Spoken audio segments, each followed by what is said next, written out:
She kicked open the doors for virtual women everywhere. Someone asked me who Lara Croft is. I'd have to say that she's the infamous female adventurer. And broke every rule. For them to have a female character was something very, very different, and people said we were mad. I mean, there was very heated discussions. Real-life legends wanted a piece of her. Bono called us. He wants to have Lara Croft on the Pop Mark tour. And she became every boy's fantasy. My mom is very worried. I haven't had a date in a long, long time. Lara Croft is very, very real to me. My friends say she's too real. Her beauty caused a backlash. She's unproportioned. That's not natural. You know, physics it doesn't work like that. While her adventures inspired millions. Lara is a fantasy. She is what everybody wants to be, boy or girl. She represents an Indiana Jones type character where you can go out and find something, hunt it down, take care of the baddies, and then prevail over evil. This is the story of a sexy, kick-ass character who became a virtual goddess. Prepare yourself for Lara Croft. Don't you think you've seen enough?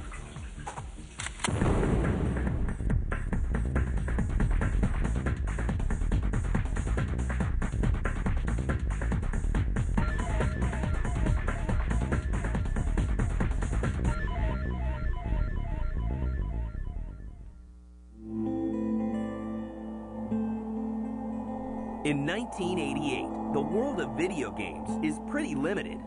For the most part, there were very rigid genres. There was fighting genres, there was role-playing games, sports games, and driving games.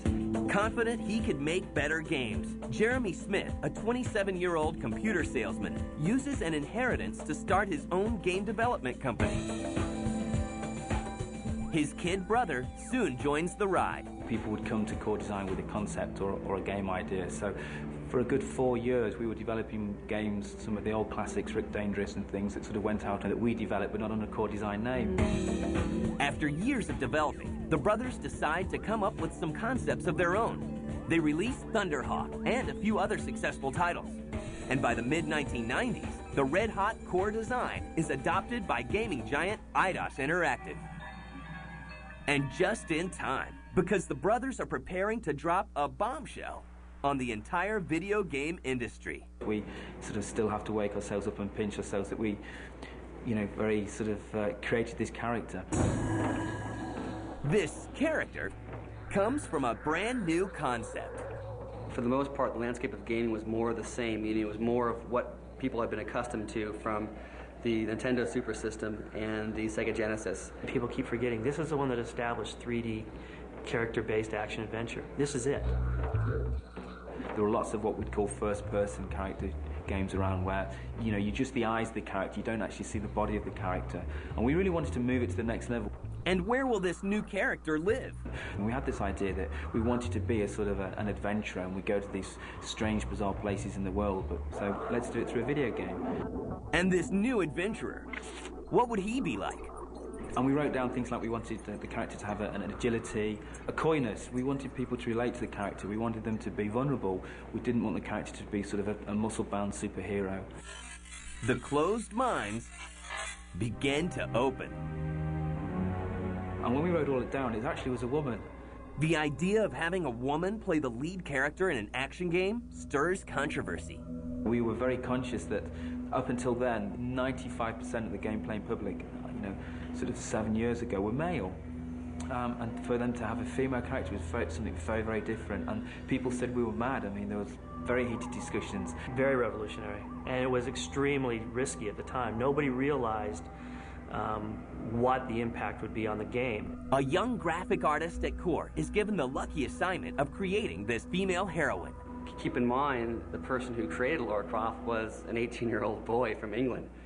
And like any 18-year-old boy, he has some images of women that, you know, pop up in his mind. And those looks are raising eyebrows, questions, and much, much more. And I get asked the question a lot, you know, proportionally, why does she look like she looks? It's done for a reason, and that reason being that, you know, proportionally she's drawn like that so that actually people notice her features. And boy, do they notice.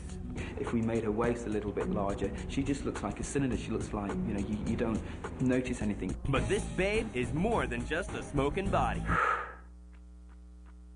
This character being a sort of a gymnast, an athlete, that was something that we wrote down in this paper. We wanted this person to be able to jump large gaps. We wanted to have that fluidity and slinkiness, really, in how she moved. Every hot-bodied virtual female ass kicker needs a good name. How about Lara Cruz? We thought it'd be far more attractive for the American people to pay an English character as opposed to an American character. So we changed the name to Lara Croft. We thought Croft was very sort of upper crust British. Lara Croft is an heiress who turns her back on high society to explore archaeological finds across the world. The game, named Tomb Raider, offers a beautiful character set in a world of true 3D thrills.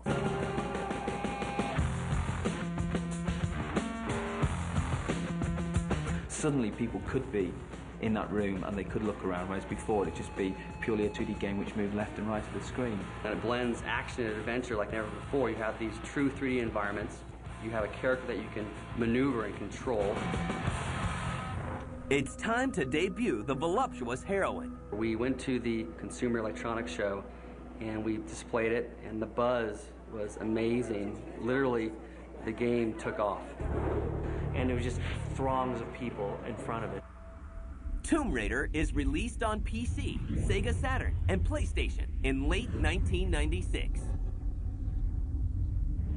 Lara Croft sets out on her first adventure to find the Scion, a treasured artifact from Atlantis. The game creates its own category. It wasn't just fighting, it wasn't just role-playing game, it was all those together and formed a new genre, action-adventure. Core was successful in being able to not only position the camera behind Lara Croft as she runs to give these beautiful panoramic cinematic views. And those panoramic views of 15 massive 3D levels, as well as the smashing gameplay, propel sales. Lara's natural assets aren't overlooked either. When you go to see films, you don't see crusty old grandmas in the lead roles. You see beautiful people. In this case, Lara Croft's a female, so why not make her literally and figuratively bigger than life? But it's her ass-kicking mentality that really turns gamers on. She takes no crap, for lack of a better word, from males.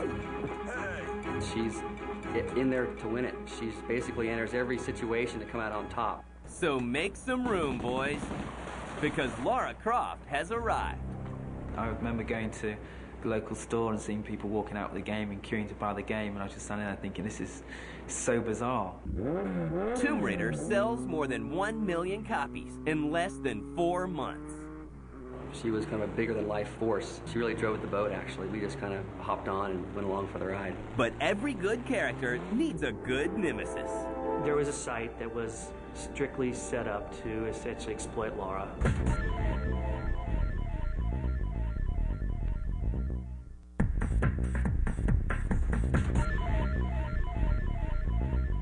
By January 1997, Lara Croft, the tough and sexy heroine of the Tomb Raider video game, has battled her way through controversy to find a spot at the top of the sales charts worldwide.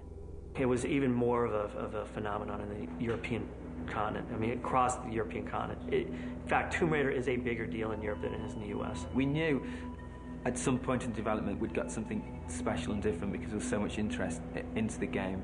But, you know, we were incredibly naive. Lara is an unexpected breakthrough. We were way undersupplied at the time. It took us forever to get back into stock. We just didn't know what the consumer was going to demand on this. The buxom babe is leading a revolution. The environments were so real. They're also exotic. Lara Croft's been called Indiana Jane, the female equivalent of James Bond, and she very much is that. Tomb Raider goes on to sell more than 4 million copies, and its star appears on more than 40 magazine covers worldwide. fans and her creators aren't crazy about her. People ask questions about her like she's real. They want to know where she is, where does she take vacations, where does she go away, what does she do in her spare time. My mom is very worried. I haven't had a date in a long, long time. Lara Croft is very, very real to me. My friends say she's too real. Since Lara's busy exploring the depths of the world and stuck inside her virtual environments, each year a lovely lass is chosen to represent her at special events. We have a little entourage that she travels with. It includes 2 makeup artists, a handler, if you will, and 2 bodyguards, because she really is swarmed at the show, and now people look forward to it. But some of the real-life Laras cause real-life problems. Rona, she just started saying that she was Lara Croft. And Laura wouldn't do that. Laura wouldn't open a EB store in Derby, England. And it's like, well, yes, she is. You're Lara Croft. We're paying you. Get your ass up there and open up that store. So, yeah, but she still was the best. Noah McAndrews was a fantastic model.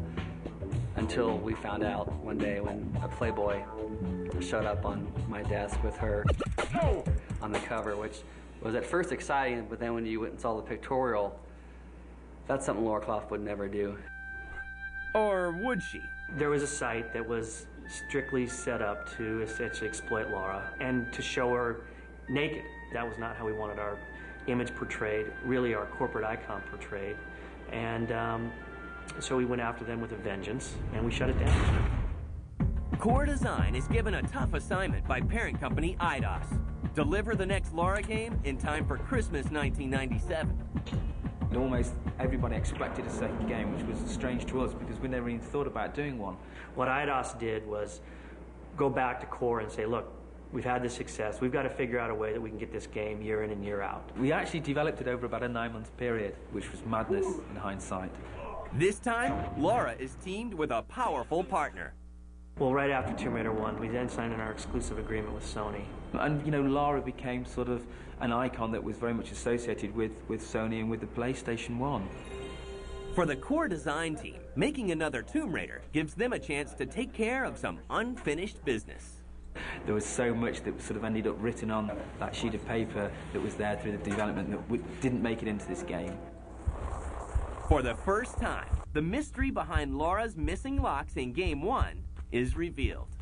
We had the ponytail in through all the development in the original game, and we just couldn't get it to work properly. It just would come through a body, go through a backpack. Miraculously went from having this long, lovely ponytail to sort of having a bob. Tomb Raider 2 is ready for the 1997 Christmas rush. They wanted her to have more purposeful sort of missions, to be fighting against something. In the new game, Lara races from Tibet to Venice to keep the Dagger of Xi'an, an ancient icon possessing great powers, from falling into the wrong hands. Her motivation was the challenge. Very, very alike to Indiana Jones. It wasn't financial, it was none of that. You know, we always said she was very financially well off from her background, from her breeding. So her challenge and her motivation was really the buzz of the experience. Along the way, she must battle sharks, eels, killer Dobermans, warrior monks, and crazed cult members. And Lara was the only character that could sort of save the world. With the new game comes a new wardrobe. We'd said, look, she's been to all these exotic locations in the world, and suddenly she's going to go into the ice, and she can't have her little shorts, bless her, she's going to freeze. So we looked at, you know, the bomber jacket and different things that we could dress her in, but that were still in character. Lara's modes of transportation. Lara in a boat driving around Venice was so great for us to do. And technological advances refine the beauty's features. So Lara physically, you know, she went from having sort of, I can't remember the exact number, but 180 sort of polygons, things that make her up, to maybe 200, so suddenly she became a little bit smoother. The extra polygons enhance Lara in more ways than one. Eidos releases her measurements as 38, 24, 34. This causes an uproar. She's unproportioned. That's not natural. You know, physics aren't, it doesn't work like that. We never intended to be sexist, and I hope we never came across as sexist. This was a character that we created and loved. I mean, we love Lara. And fans love Lara's new look and the new game. With smoother gameplay and more complex puzzles, Tomb Raider 2 sells more than 2 million copies, only weeks after its release on PC and PlayStation in November 1998. It's that horrible word, and it's that must-have. It was a must-have game. People that had PlayStation, and it became their lives. These people, I know people that took weeks off work and sat in a room, in a dark room, and played Tomb Raider. Other video game companies now have their own babe-like characters. Lara seems to have proven that girl power is dollar power, and that she is the reigning queen of video games. There are Lara Croft books, and plans are announced for a live-action movie featuring Lara's character. And the animated actress is invited on tour with one of the world's most popular bands. It's you two on the phone, it's like yeah, wow, you know. I thought it was a joke when I got an email from Agent Smith at Core saying, Bono called us, he wants to have Lara Croft from the Pop Mart tour. You know, Paul, it's the tour with the huge video screens. They want to have Lara Croft on there. It was just like, you know, Christ, these are huge, huge, huge megastars, and they'd like to use Lara. It was such an honor, really. Lara's invincible. In November 1998, Tomb Raider 3: Adventures of Lara Croft is released. Tomb Raider 3 had a lot of suggestions from gameplay that we took from the gamers and the folks from Core, you know, digested them and picked the ones that made sense and actually put them in there. Lara's new quest has her searching for an ancient meteor that possesses life-giving powers, set in 5 dazzling new locations, like India, Antarctica, and England. Her look, she was further developed. She had more outfits. She became a little bit slinkier in her movement. We sort of reanimated, we reinvented it almost. We sort of re-looked at all of the moves that she'd had and changed them all. Let's meet the new, more limber Lara. We introduced elements that we'd never had before, crawling. We sort of went a lot more on the climbing element of it and the monkey swing element of it. New vehicles. And even more evil enemies. Initial sales are promising, but for the first time, reviews are less than glowing. You know, for me, as a consumer and player of the game, as well as obviously being responsible for it, I think the third was probably our weakest. Your perception is bad. I don't know about that. Lara's fans were disappointed, but nothing could prepare them for what would come next. Don't you think you've seen enough?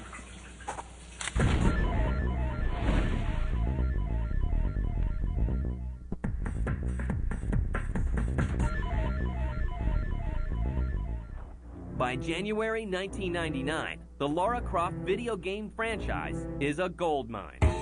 Lara Croft launched IDOS literally in '96, and we rode on the back of Lara to where in 1999 we were literally the fastest growing stock on the NASDAQ, the fastest growing company, mid-sized company in the world. Our stock went from something like 9 to 109 in less than a year. Lara is a fantasy. She is what everybody wants to be, boy or girl. She represents, in a way, an Indiana Jones type character where you can go out and find something, hunt it down, take care of the baddies, and then prevail over evil.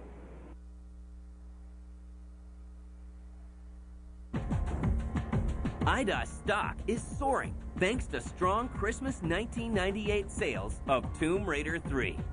Soon after, however, sales of the new game begin to slow.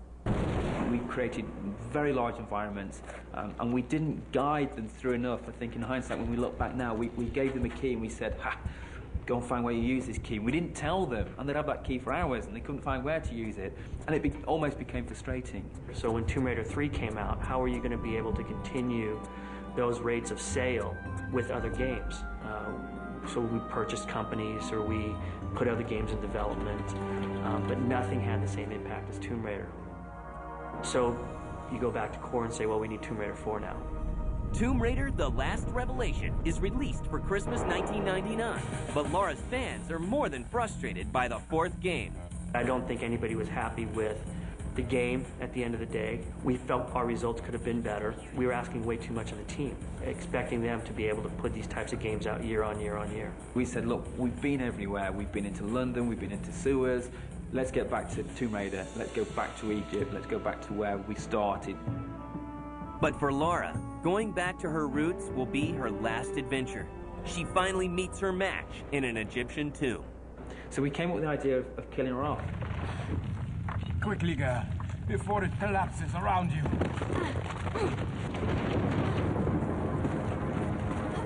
We also thought we'd get a holiday if she wasn't around. We always thought that the consumers never believed for one moment we're going to kill Lara off. But it gave us a clean slate. Although sales for the shocking sequel don't reach earlier records, Lara's fans do show up to bid her a final farewell. I mean, everybody can say, well, it wasn't that great a game, but then you look at Tomb Raider 4 and it still sold multiple millions of units. So it couldn't have been that bad. You know, the end of The Last Revelation was an important sort of milestone for us because that meant that the next generation games were being developed and being worked on. For years, the debate has raged over which actress will play Lara in the long-anticipated feature film. And the winner is... What was the most gratifying part for me is seeing Angelina Jolie portray those exact same qualities. You know, Angelina herself is like that, from what I've heard, but she certainly portrayed Lara Croft in that way, that she was kind of a take-no-prisoners gal, and that's Lara Croft. In a pleasant surprise for fans, Lara rises from the dead in December of 2000 for the release of her next game, Tomb Raider Chronicles. We had sort of no intention of doing the fifth game, but it sort of meshed in with the development process, and we sort of had two teams. One team that were very focused on next generation at that point. We had this idea. There were a few loose ends we wanted to tidy up.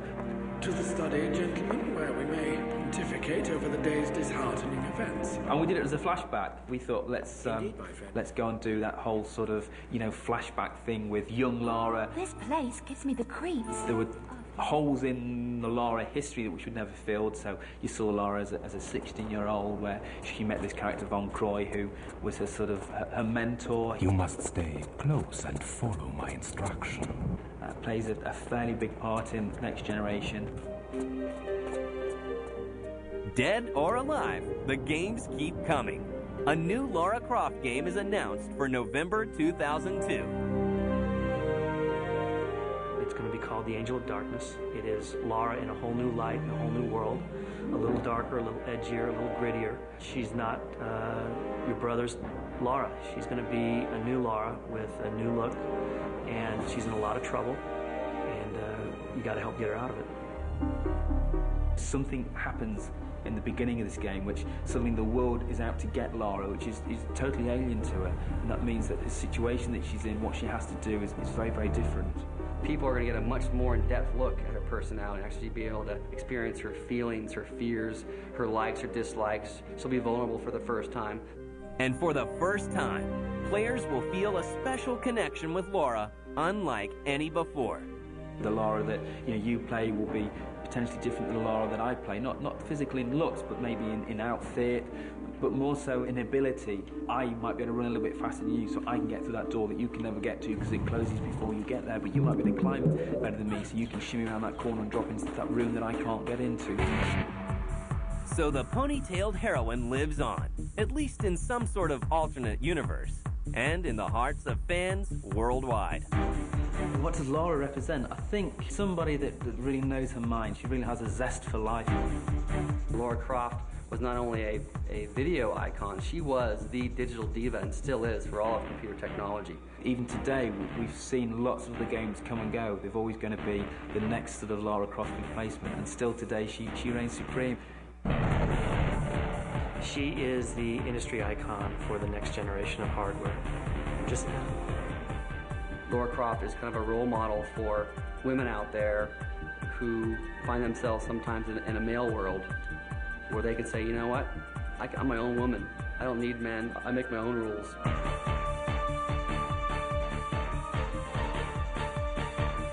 Miss Croft. Give a girl a break.